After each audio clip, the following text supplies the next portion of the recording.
Metallica built their sound on a band nobody remembers. Grunge existed 15 years before Seattle made it famous. Critics called them geniuses. Musicians worshiped them. Radio never played them.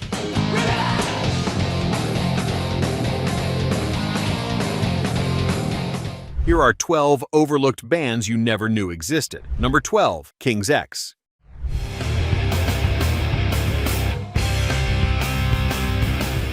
Heavy grooves with Beatles harmonies shouldn't work, but King's X made it sound natural. Their 1988 debut, Out of the Closet, and follow-up, Gretchen Goes to Nebraska, featured three-part harmonies over crushing riffs.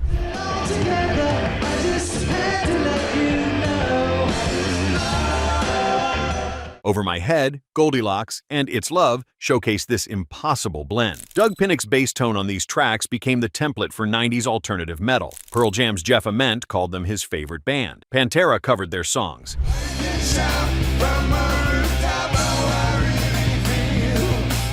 Faith, Hope, Love in 1990 should have made them massive with We Were Born to Be Loved and We Are Finding Who We Are. Critics loved them, musicians worshipped them, radio ignored them.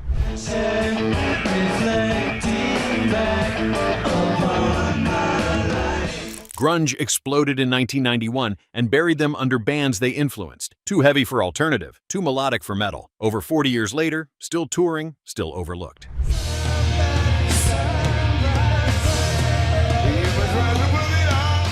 Number 11, The Replacements.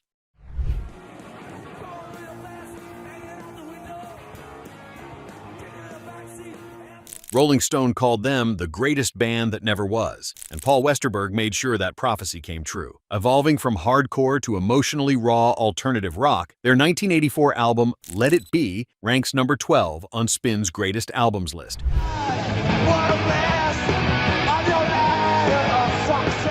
Bastards of Young, I Will Dare, and Unsatisfied showcased Westerberg's ragged honesty. Then they destroyed every opportunity, performing drunk, playing covers at showcases, making anti-videos for MTV.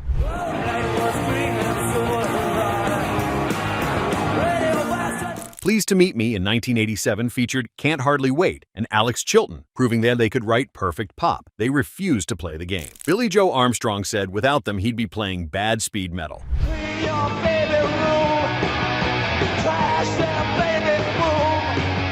Guitarist Bob Stinson died in 1995 from substance abuse. They influenced Kurt Cobain, Wilco, and the entire 90s alternative explosion. The band that should have been Nirvana became the band Nirvana studied. Number 10, Big Star.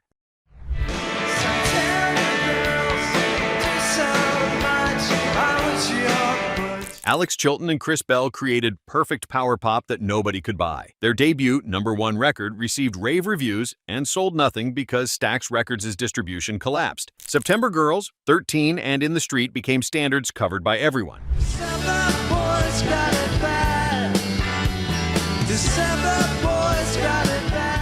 Radio City in 1974 showcased their brilliance. Sister Lovers was so dark it didn't get released until 1978. Peter Buck admitted REM never made a record as good as Big Star's third. Paul Westerberg wrote an entire song called Alex Chilton, imagining how the world would be better if millions had heard him.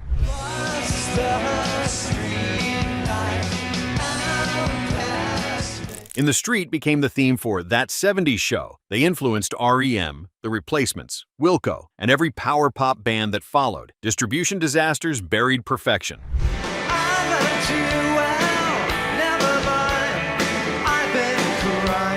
Number 9, Budgie.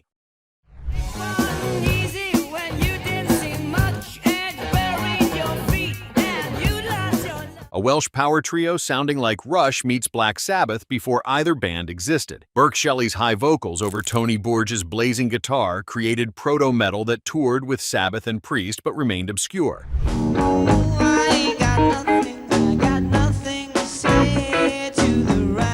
Bread Fan, Crash Course in Brain Surgery, and I Can't See My Feelings sound like thrash a decade early. Their 1973 album Never Turn Your Back on a Friend got inducted into Decibel's Hall of Fame in 2018, 45 years late.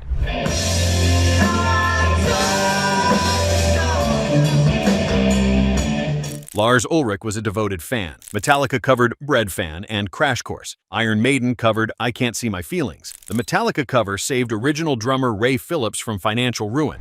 I ain't got nothing, I got nothing for the right one. Operating from Cardiff, they never broke through in America except Texas. The name confused people expecting something lighter. They influenced Metallica, Maiden, Megadeth, Van Halen, Melvins, and Soundgarden.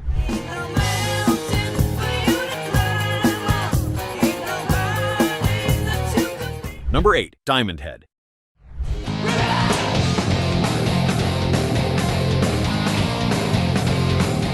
The band created the template for thrash metal, then vanished while everyone else became legends. Lightning to the Nations in 1980 was self-financed and became a NWO/BHM masterpiece nobody heard. Am I Evil, Helpless, and The Prince showcased riff mastery that Metallica built entire careers on. Dreams I hope it lasts, gotta fade away.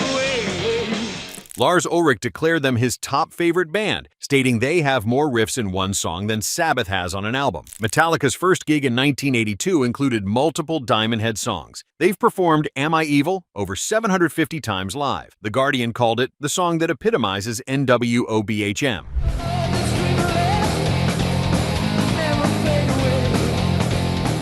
Catastrophically bad management, the band was run by a member's mother. MCA forced them to sound commercial. They never toured America, while Iron Maiden built massive followings. Brian Tatler performed with Metallica in 2024. The band Metallica built their sound on.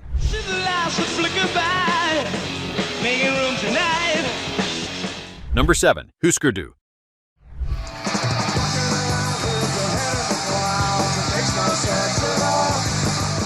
Hardcore punk evolving into melodic alternative rock before alternative existed. Their 1984 double album, Zen Arcade, demonstrated punk could contain emotional depth and genuine songwriting. New Day Rising, Makes No Sense at All, Oh Man, Don't Want to Know If You Are Lonely, combined aggression with melody that shouldn't work together.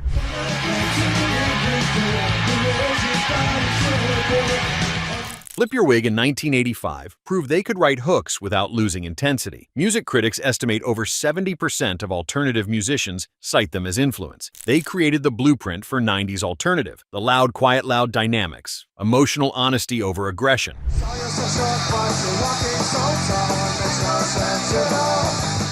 Warner Brothers signed them but couldn't market music this ahead of its time. They influenced Nirvana, Smashing Pumpkins, Pixies, Foo Fighters, and Green Day. Broke up in 1988, 3 years before alternative became massive. True fans know they invented it all.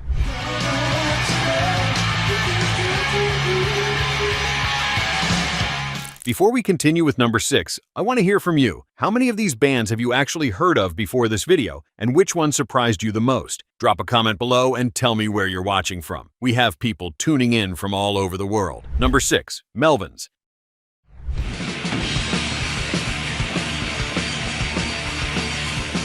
Kurt Cobain worked as their roadie before Nirvana existed. He repeatedly called them his favorite band, then helped produce their album Houdini after Nirvana exploded. The Melvins were doing everything that defined grunge: crushing heaviness, detuned guitars, tempo shifts, weird experimentation, a decade before it became a movement.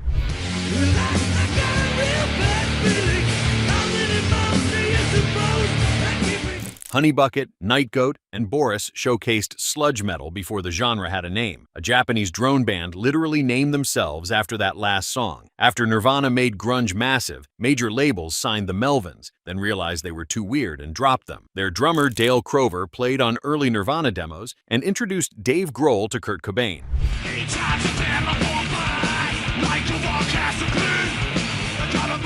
AllMusic calls them Pacific Northwest doom grunge gods, who were legendarily Kurt Cobain's favorite band. They've released over 20 studio albums while remaining fiercely independent and commercially obscure. They influenced Nirvana, Soundgarden, Tool, Alice in Chains, and the entire Seattle scene.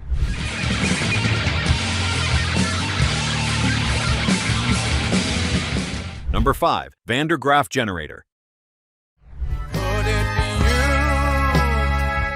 Peter Hamill's dramatic vocals explored existential dread and philosophical themes with emotional rawness that made most prog rock sound safe. No lead guitar, organ, and saxophone as lead instruments instead. Mojo magazine described them perfectly. If Yes were Tolkien and Genesis were Lewis Carroll, then Graaf Generator were Kierkegaard crossed with Edgar Allan Poe.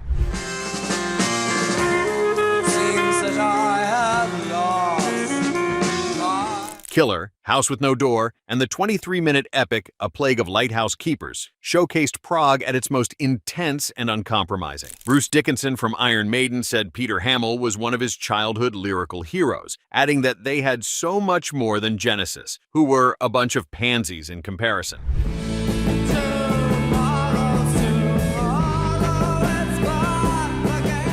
John Lydon from the Sex Pistols, Graham Coxon from Blur, and David Bowie were all fans. Too dark and intense for mainstream radio, deliberately challenging and uncommercial. They found success in Italy, but struggled everywhere else. They influenced Marillion, Radiohead, Tool, and Steven Wilson.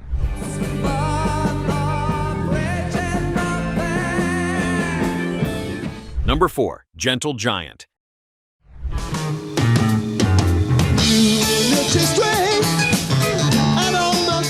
Extraordinarily complex, progressive rock utilizing over 40 instruments across their albums, featuring intricate vocal counterpoint where all 5 or 6 members could sing. They compressed amazing compositional complexity into accessible song lengths. Knots featured interweaving a cappella giving way to counterpoint, Peel the Paint went heavy in unexpected ways, and School Days showcased stunning piano work.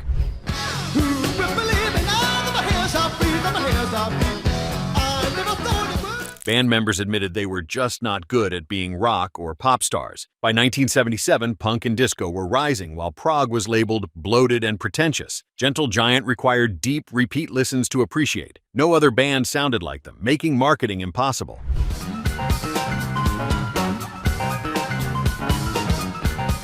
Their unique approach to compressing complex compositions into pop-length songs confused audiences expecting 20-minute epics. They received the Lifetime Achievement Award at the 2015 Progressive Music Awards. Steven Wilson remastered their albums. They influenced Dream Theater, Tool, Haken, and essentially every modern prog metal band. I will make my claim. Hell. Number 3. The Wipers. Got to hear it now. The Wipers created the sonic template for grunge in 1980, raw emotional punk with hard rock elements and the loud, quiet, loud dynamic that would later define Nirvana, 15 years before anyone knew what grunge was.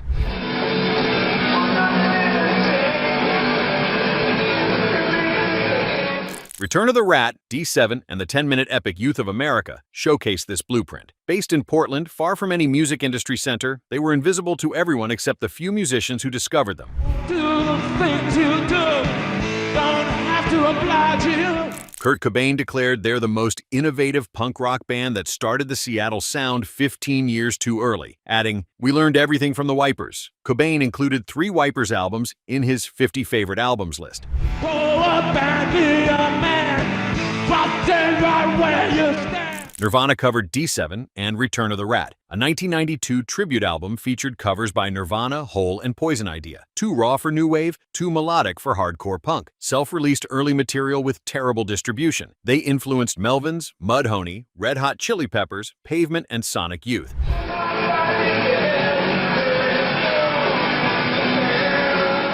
Number 2. Mission of Burma.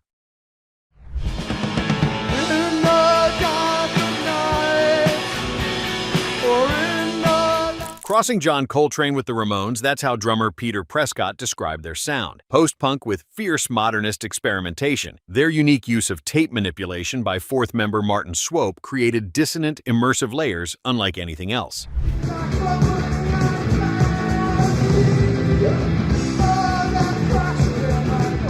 That's When I Reach for My Revolver, Academy Fight Song, and tracks from their only studio album, V's, showcased this approach. Rolling Stone named Academy Fight Song one of the 100 greatest debut singles ever at number 64. Guitarist Roger Miller's tinnitus, caused by their notoriously loud performances, forced the band to break up in 1983 just as they were building momentum. Walk into my room. Ask a joking question.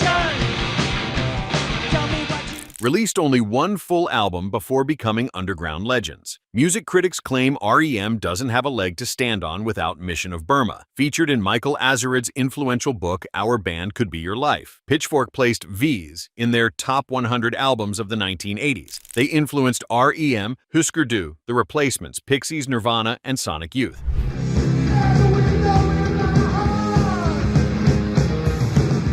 Number 1. Cirith Ungol.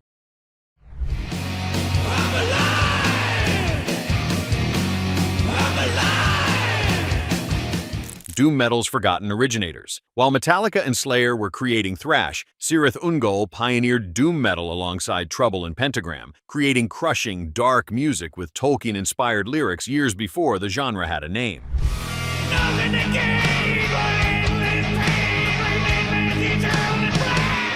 Atom Smasher, I'm Alive, Death of the Sun, and Cirith Ungol from their albums Frost and Fire and King of the Dead are considered among the first doom metal releases in history.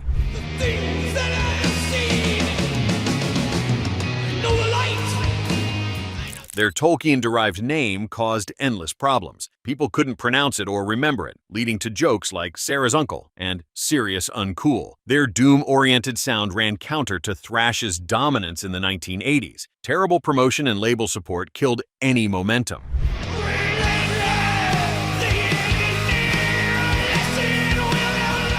Paradise Lost was released just months before Nirvana's Nevermind in 1991, and grunge swept everything aside. One critic dismissed Frost and Fire as the worst heavy metal album of all time. Their 2016 reformation brought long overdue recognition, but they remain genuinely obscure. The most hidden legends on this list: